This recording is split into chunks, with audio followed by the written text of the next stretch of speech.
महाराज जी के आज के विशेषांक में रक्षा सूत्र परिवार के सभी सदस्यों का हार्दिक स्वागत है। बाबा जी के भक्तों को राम राम। ग्रामीण जन अक्सर इस बात की चर्चा भी करते कि कितना अच्छा होगा यदि इस कुटिया का जीर्णोद्धार हो जाए और फिर नियमित पूजा पाठ दिया बाती की शुरुआत तो हो जाए, पर जीर्णोद्धार के अभाव में इसके पास बने इस चबूतरे में अधिकतर ग्रामीण जन संध्या के समय बैठकर कुछ बातें अवश्य साझा करते। एक दिन संध्या समय बातें करते करते सामने कच्ची सड़क पर आते हुए एक युवा योगी पर दृष्टि पड़ी। लंबा कद, काठी धोती पहने, ऊपर का तन उसी धोती से लपेटकर दाहिनी ओर गांठ लगाए हुए, हाथ में कमंडल चिमटा लिए अपनी ही गति से ये पीपल के पेड़ की ओर ही आ रहे थे। नजदीक आते आते ध्यान से देखा, युवा योगी के चेहरे को ओजस्वी तेज का आभा मंडल ऊर्जावित कर रहा था। घुंघराली उलझी हुई लंबी लटें कंधे पर झूल रही थीं। अपनी लगन और मगन में निर्लिप्त भाव से योगी के चरण आगे बढ़ते आ रहे थे। अपने गांव में तपस्वी योगी का आगमन देख ग्रामीण जन अपने स्थान से उठे और प्रेम से चरण स्पर्श कर आशीर्वाद प्राप्त किया। युवा योगी से सुकोमल भाव से मुस्कुराकर गांव का नाम पूछा। नीव करोरी गांव है। एक ने उत्तर दिया, यहाँ से गंगा मैया के दर्शन कितनी दूरी पर होंगे? अरे बाबा जी, आपको गंगा मैया के दर्शन करने जाना है। कल हम सब जाने वाले हैं, आप हमारे साथ ही चलिएगा। अब शाम भी हो चुकी है बाबा जी, आज रात्रि यहीं विश्राम कीजिए, किसी बुजुर्ग ने आग्रह किया।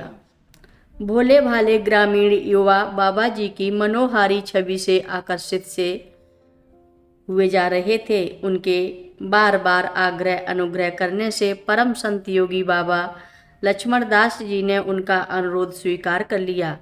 ग्रामवासियों के अतिथि बने बाबा लक्ष्मण दास जी की सेवा हेतु अपने अपने साधनों से उन्होंने रहने भोजन की व्यवस्था में बड़ा उत्साह जताया।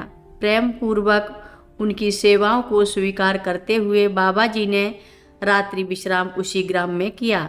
अगली सुबह अपने वादे के अनुसार उन्हीं चंद ग्रामीणों की टोली इकट्ठी हो गई। उनके कार्यक्रम के अनुसार सभी को रेल यात्रा द्वारा गंगा स्नान हेतु जाना था। रास्ता दूर था, इसलिए पैदल जाना संभव न था। बाबा लक्ष्मण दास जी ने कुछ सोचकर कहा कि तुम लोग रेलगाड़ी से जाओ, हम फिर आ जाएंगे। मार्ग की विषमताओं, रेलगाड़ी के समय की उलझती बातों को समझाते हुए उन्होंने बहुत आग्रह किया वे सब साथ ही चलें, पर बाबा जी अपने कथन पर अडिग रहे। ग्रामीण जन समझ गए कि अब और कहना व्यर्थ है। वे अपना सामान उठाए रेल यात्रा हेतु चल दिए। रास्ते भर यही बातें करते रहे कि अब आज तो वे आ ही नहीं पाएंगे, आज गंगा मैया के दर्शन और स्नान तो उनसे हो ही नहीं पाएंगे। बातें करते समय बिताते रेल यात्रा द्वारा वे पवित्र गंगा मैया के दर्शन कर स्नान हेतु पहुंच गए। यहाँ पर वही युवा योगी बाबा जी को देखकर सभी चौंक गए। वे भी स्नान कर चुके थे और लगता था कि वे पहले ही पहुंचकर कुछ समय भी व्यतीत कर चुके हैं। युवा योगी बाबा जी का यहाँ इस तरह पहुंच जाना अन्य ग्रामीणों के लिए पहेली बना हुआ था। बाबा जी से पूछना चाहा तो अपने चिरपरिचित विनोदी स्वभाव में उन्होंने हंसकर टालते हुए इस बात को रहस्य ही बनाए रखा। ग्रामीण जनों का भोला भाला मन इन रहस्यों की गुत्थी को न सुलझा सका। किसी ने राय देते हुए कहा कि बाबा जी आ तो गए हैं, अब साथ ही वापस चलिएगा। वापसी में रेल नहीं मिलेगी तो इस जगह समस्या हो जाएगी आपके लिए। युवा बाबा जी फिर हंस दिए और कहा, तुम लोग चलो, हम आते हैं। अब तो सबको विश्वास था कि आज बाबा जी उनकी बात न मानकर अपने लिए परेशानी मोल ले रहे हैं। भला लौटते में वे कैसे आएंगे, फिर आग्रह करने से भी क्या लाभ। युवा बाबा जी तो मनमौजी है, हमारी बात ही नहीं मानते। सब आपस में बातें करते वापस भी आ गए।